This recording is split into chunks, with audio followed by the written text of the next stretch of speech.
আসসালামু আলাইকুম, কেমন আছেন সবাই? মিষ্টি গল্পের নতুন একটি ভ্লগে আপনাদের স্বাগত জানাই।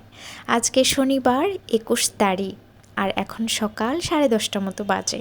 আজকে 21শে ফেব্রুয়ারি আমাদের বাঙালিদের ভাষা দিবস ডে।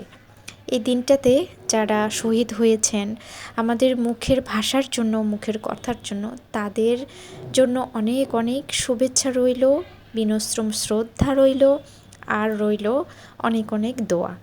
কারণ ওনাদের বলিদানেই আজকে আমরা মন খুলে এই বাংলা ভাষাটা বলতে পারছি। চলুন, সংসারের টুকিটাকি কাজ ধরে ফেলেছি। গাছগুলো বড্ড শুকিয়ে গিয়েছিল, মাটিগুলো একদম খটখট করছিল। তাই মনে হলো যে আজকে সকালে উঠে একটাই কাজ, আমার গাছগুলোকে পরিষ্কার করা আর গাছগুলোকে পানি দেওয়া। কারণ না হলে বেশি শুকিয়ে গেলে খুব একদম খারাপ হয়ে যাবে, আর গাছগুলো একটু হলুদ হলুদ বা মরে গেলে আমার মনটা হয়ে যায় ভীষণ খারাপ। এই খারাপ আমি আর কোনো কিছুতেই কাটিয়ে উঠতে পারি না। তাই আমি আমার গাছগুলোকে টুকটুক করে একটু যত্ন নিই। আর সংসারের কাজ এ তো আপনারা জানেনই, প্রত্যেক দিনের ঝাড়ু দেওয়া, মোছা, একটু বিছানাটা ঠিক করা, বিছানাটা টান টান করা, কোনটা ধোয়া লাগবে, কোনটা একটু ময়লা হয়েছে সেগুলো খেয়াল করা, এগুলোই মেয়ে মানুষের কাজ, তাই না বলেন? আমার ডেইলি ব্লগে আমি প্রতিদিনই যা কাজ করি, আমি যেহেতু একজন প্রফেশনভাবেও কাজ করি, মানে আমার প্রফেশনাল আলাদা একটা লাইফ আছে, সেটাতে আমি যেহেতু কাজকর্ম করি, কিন্তু আমি আমার ব্লগে আমার বাসায় আমি যে টুকটাক করে কাজগুলো করি সেগুলোই দেখানোর চেষ্টা করি। একজন ওয়ার্কিং ওমেন বাসায় যখন কাজকর্ম করে সে কিভাবে ম্যানেজ করে, আমি কিভাবে ম্যানেজ করি, এইগুলোই টুকটাক একটু দেখানোর চেষ্টা করি। আমি হয়তো ওভাবে ভালো মতো সুন্দর মতো ব্লগ বানাতেও পারি না, কিন্তু যতটুকু আমার ইচ্ছা শক্তি সেটুকুই আমি চেষ্টা করি। আপনাদের হয়তো ভালো লাগে অনেকেরই, আবার অনেকেরই ভালো নাও লাগতে পারে। তো চলুন, আজকে ঘর মুছবো, বিছানার চাদরটা পাল্টাবো, কারণ রমজান চলছে, পরিষ্কার পরিচ্ছন্ন থাকতে হবে। সব কিছু মিলিয়েই এখন ঘরটা মুছে দেবো। একটু ঝাড়ু দেওয়া হয়ে গেছে, ঝাড়ু টুকটুক করে একটু দিয়ে ফেলেছিলাম, সেটা অফ ক্যামেরায় এখন মুছে দিচ্ছি। আমি ঘর মুছতে আমার খুবই পছন্দ। আমার না সংসারের কাজের মধ্যে দু একটা কাজ ভীষণ ভালো লাগে করতে। যেমন ঘর মুছতে আমার ভীষণ ভালো লাগে, রান্না করতে আমার ভীষণ ভালো লাগে, এবং কাটাকুটি করতেও আমার ভালো লাগে। কিন্তু আমার থালা বাসন ধুতে তেমন একটা ভালো লাগে না, কিন্তু তারপরেও করতে হয়। এই মানি প্ল্যান্টের গাছটা আপনারা তো দেখেছিলেনই, আমি একটা মতো ডাল এনেছিলাম, সেটা থেকে কতগুলো হয়েছে। আমার ঘরের চারপাশে বাথরুমে আমি আরও অনেকগুলো করে টবে লাগিয়েছি। ভীষণ বাড়ন্ত হলো কিন্তু, জানেন? এখন যেহেতু বসন্তকাল চলছে সেহেতু গাছের মাটিগুলো শুকিয়ে যায়, মানুষের শরীরও একদম টান টান শুকিয়ে যায়। যেমন শীতের সময় খুব বেশি শুষ্ক হয়ে যাচ্ছিলাম, এখন ঠিক একই রকম। উপরন্তু চলছে রোজা, তারপরে তো এই শুকনো শুকনো খটখটেই জীবনযাপন, একটু পানির পিপাসাও লেগে যায় মাঝে মধ্যে। এদিকে টেবিলের কাপড়টাও ধুয়ে দিয়েছিলাম, শুকিয়েও গেছে। এত দ্রুত শুকায় এখন কাপড় চোপড় পরিষ্কার করতেও কিন্তু মজা আছে। ঘর মোছা হয়ে গেছে, এবার পাপোশগুলো মেলে দিচ্ছি। পাপোশগুলো আসলে ধোয়া হয়েছিল, কিন্তু আবার ময়লা হয়ে গেছে, কিন্তু আজকে আর ধোয়া যাবে না, কারণ অনেক জিনিসপত্র একসাথে ধুলে আমার বেলকনিটাও তো একটু ছোট্ট মতো, আসলে জায়গা হয় না, জানেন? এই বিছানার চাদরটা এখন পেরে নেব, কারণ এই বিছানা যদি খালি থাকে আমার ঘরটা একদম খাখা লাগে, মোটেও দেখতে ভালো লাগে না। আমি বেডশিটটা তুলে একটু ঘরটা ঝাড়ু বা মুছে সাথে সাথে চেষ্টা করি বিছানা চাদরটা পেরে ফেলতে। চলুন, কথা বলতে বলতে হয়েও গেল, একটু টান টান করে দিই। যেহেতু আমি ফ্লোরে, আমাদের বিছানা ফ্লোর মেট দিয়েই একটা জাজিম আছে, তারপরে একটা তোষকও আছে। এবার রান্নাবাড়ি করি, রান্নাবাড়ি করব আজকে মাছ। প্রথমে চিংড়ি মাছ আর টমেটো দিয়ে একটু ভুনা ভুনা করব, একদম পানি ছাড়াই করব, তেলে ভুনা করে নেব। আর চিংড়ি মাছ আমার কর্তা খান না, তাই ওনার জন্য রান্না করব অল্প একটু রুই মাছ, ওনার জন্য আরেকটা মাছ রান্না করব, আর আমার জন্য চিংড়ি মাছ রান্না করব। কারণ চিংড়ি মাছ উনি খায় না, ওনার যেহেতু অ্যালার্জির সমস্যা আছে, এই জন্য উনি এটা অ্যাভয়েড করে। ইলিশ মাছ তো গন্ধের জন্য উনি খেতে পারে না, চিংড়ি মাছটা উনি অ্যালার্জির জন্যও খায় না, আর ইলিশ মাছটিও ওনার অনেক অ্যালার্জি হয়। এই জন্য আমি সবসময় চেষ্টা করি, আমি যদি এই ধরনের মাছ রান্না করি তাহলে ওনার জন্য একটা হয়তো মুরগির মাংস বা গরুর মাংস বা আলাদা কিছু একটা রান্না করার চেষ্টা করি। এ তো আপনারা জানেনই, সংসারে যদি দুইজন মানুষ হয় তাহলে দুজনের জন্য আলাদা আলাদা রান্না করাটা একটু কিন্তু কষ্টসাধ্য।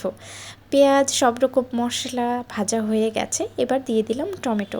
এই টমেটো দিয়ে যেটুকু পানি বের হবে সেটা দিয়েই কিন্তু সুন্দর মতো হয়ে যাবে কষানো মাছটা।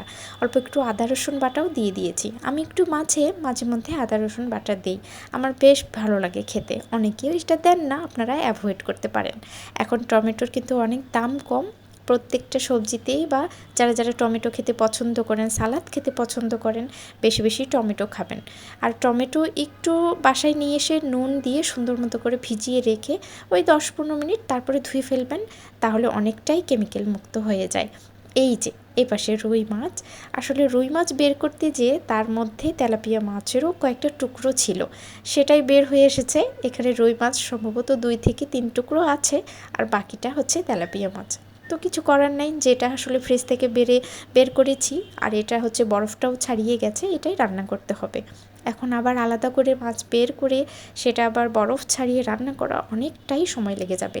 এই জন্য এই মাছগুলো নুন হলুদ দিয়ে মেখে সুন্দর মতো করে এখন তেলে ভেজে নিচ্ছি। উনি আবার একটু ভাজা মাছ খেতেই বেশি পছন্দ করেন, আর কাঁচায় যেটা কষায় রান্না করি সেটাতে উনি একটু কম পছন্দ করেন। তবে হ্যাঁ, যদি জ্যান্ত মাছ থাকে তাহলে আবার খেতে চান। 3 মাস কত হু করে কেটে যাচ্ছে বলেন। এই দেখতে শীত ছিল, শীতটা চলে গেল, একটু হালকা বসন্ত চলে এসেছে, এরপর গ্রীষ্ম চলে আসবে, তারপরে আবার বর্ষাকাল তো থই পানি আর পানি চারপাশে। কিন্তু আমার গাছ, বেলকনির যে গাছগুলো আছে সেগুলো খুব সুন্দর মতো করে একদম তরতাজা হয়ে যায়। এই জন্য হালকা মাঝে মধ্যে বৃষ্টিটা ভালো লাগে। কিন্তু অহেতুক বৃষ্টি এসে গ্রামের যে ফসল ফলান্তি এগুলো নষ্ট হয়ে যায়, সেটুকুতেই আবার কষ্টও লাগে অনেক। মাছগুলো ভাজাও হয়ে গেছে, উল্টে পাল্টে দিচ্ছি, হালকা একটু কড়া করে ভেজে নিচ্ছি, যেহেতু ওনার জন্যই রান্না করব, এই জন্য মাছগুলো যেন ভেঙে না যায়। আমি আবার মাছ রান্না করতে আমার মাছ ভেঙে যায়, এই জন্য আমি চেষ্টা করি একটু কড়া করেই ভেজে নেওয়ার। আমি যখন এই ভিডিও বানানো শুরু করি, আসলে আমার একটা ভালো লাগা থেকেই ভিডিও বানানো শুরু করেছি।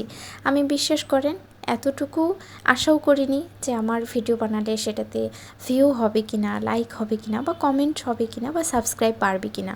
আমি শুধু আমার ইচ্ছা শক্তি আর ভালো লাগা থেকে এই ভিডিওগুলো বানিয়ে যাই। আর এটা থেকে যদি আমি কিছু লাভবান হই, সেটা অর্থনৈতিক হোক বা অন্য কিছুতে হোক, তাহলে সেটা অবশ্যই আপনাদেরকে জানাবো। একজন আসলে কমেন্টে জানতে চেয়েছিলেন যে আপু, তুমি যে এতদিন ধরে ভিডিও বানাও, তাহলে কি তোমার ভিডিওর এখন চ্যানেলটা গ্রো করে গেছে? আসলে না গো, এখনও গ্রো করেনি। আমি খুব ইচ্ছা শক্তি এবং সাহস নিয়েই কাজটা করে যাচ্ছি। আমার ডিউটির সময় কাজ করি বা সংসারের টুকটাক জিনিসপত্র যে কাজ করি সেগুলোই দেখানোর চেষ্টা করি। আর যদি আমার এটা রিজিকে থাকে তাহলে অবশ্যই একদিন গ্রো করবে, অবশ্যই একদিন আমি সফলতা পাবো। অবশ্যই আমার জন্য দোয়া করবেন, দোয়া রাখবেন, আমি যেন এই কাজটাতে আরও শ্রম দিতে পারি, আপনাদের সুন্দর কন্টেন্ট উপহার দিতে পারি, সুন্দর কথা উপহার দিতে পারি। আসলে জানেন তো, জীবনে অনেক ধরনের কাজ, ইচ্ছা, এগুলো আসলে পূরণ হয় না। কেন হয় না জানেন? মানুষে কি বলবে। কিন্তু এখন আমি সেটা একদমই ছেড়ে ফেলে দিয়েছি, যে মানুষে কি বলবে সেটা আগে করে তো দেখি, তারপরে মানুষে কি বলবে সেটা না হয় পরে মোকাবেলা করা যাবে। আগে নিজের যে ইচ্ছা শক্তি, নিজের যেটা ভালো লাগা, যেটা কাজ করা, সেটা তো আগে করে দেখি। এর আগেও আমার অনেকবার ইচ্ছে হচ্ছিল যে আমি একটু টুকটুক করে ভিডিও বানাই, আমার কাজকর্মগুলো একটু শেয়ার করি, যদি কারো উপকারে লাগে বা যদি কেউ দেখতে ভালোবাসে। কিন্তু সেটা করতে আর করা হয়নি, সেটা অনেক দেরিতে করা হলো। এই তো বেশ কিছুদিন হলো আমি ভিডিও বানানো শুরু করেছি। তাতে আপনারা অনেক ভালোবাসাও আমাকে দিয়েছেন, যারা আমার শুভাকাঙ্ক্ষী রয়েছেন, যারা আমার এই ভিডিওগুলো দেখেন বা ভালোবাসেন বা কমেন্ট করেন, তাদেরকে অনেক ধন্যবাদ জানাই। যাক, অনেক কথা বলে ফেললাম, আজকে আর কথা বাড়াবো না। আমার রান্না বাড়াও প্রায় শেষ, আর ইফতারের টাইমও হয়ে এসেছে। জানেন, একটু ইফতারটাও রেডি করে বসে পড়ি। আজকের ইফতারে আর হইচই করে বেশি কিছু রেডি করিনি। দই, চিড়া, কলা, কিশমিশ দিয়ে ওই সাদা বাটিতে রেখেছি। এপাশে রেখেছি একটু কাঁচামরিচ কুচি আর ধনেপাতা কুচি, মুড়ি, আর রয়েছে তেল পিঠা। তাহলে চলুন আজকের ভিডিওটা এখানে শেষ করছি। আজকের ভিডিওটা কেমন লাগলো তা অবশ্যই কমেন্টে জানাবেন। যদি ভালো লাগে একটা লাইক করে দেবেন। আর ততক্ষণ পর্যন্ত সবাই ভালো থাকবেন, সুস্থ থাকবেন এবং সাবধানে থাকবেন। দেখা হবে খুব শীঘ্রই নতুন অন্য কোনো ভিডিওতে।